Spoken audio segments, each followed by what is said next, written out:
must have been listening to their plea, and now Congress will be taking a closer look into this mission. Representative Jason Chaffetz will be spearheading the investigation. He is the chairman of the House Oversight and Government Reform Subcommittee on National Security. Good morning, Congressman. Good morning. Good morning. Let's talk about that terrible day, August 6th, 2011, in which 22 of our Navy SEALs were killed when this helicopter was shot down in Afghanistan. What do we know about that day? Well, evidently not enough, because a couple of years after the event, the families still don't have some basic answers. There really is some strange things here. We want to give the Pentagon an opportunity to formally respond, but while this helicopter went down, they did recover the bodies, but then the families were told that the black box was not able to be recovered because it washed away in a flash flood. So they recovered the bodies, but not the black box. Then these bodies were cremated, yet the family showed me a picture, some whistleblower, somebody gave them a picture of one of the bodies where it was gruesome. I mean, the bottom half of the leg was blown off, but certainly not in a state where it demanded to be cremated.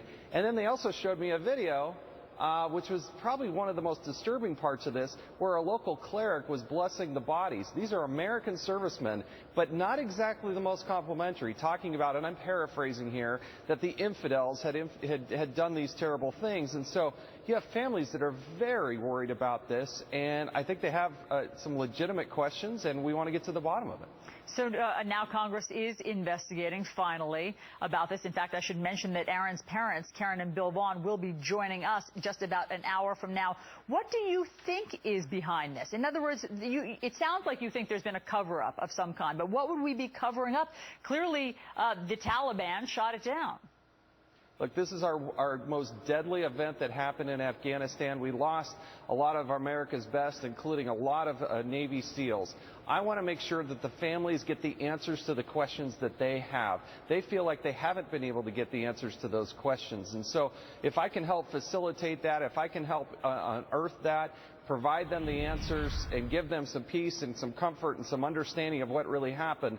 But again, I think to be fair, we want to give the Pentagon an opportunity to respond to this, and now that's finally going to happen. Let's talk about another issue, which is Benghazi, which many people believe that there has been some sort of cover-up connected to. There are some reports that Senator Lindsey Graham says that we today, or at least he in Congress, know where the suspects are or who they are, but we have not been able to get the go-ahead to go and arrest them.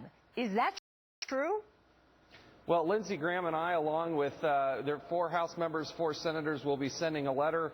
Quite frankly, it was out on CNN first here. They reported this.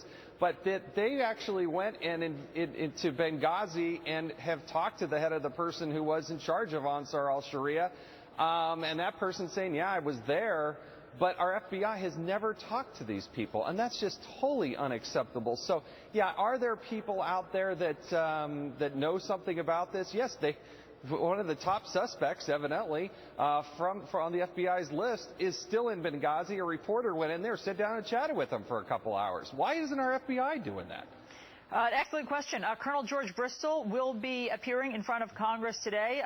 There were some reports that the Pentagon hadn't wanted him to talk, but now he is going to be able to talk. He was part of AFRICOM. What are you going to be asking him?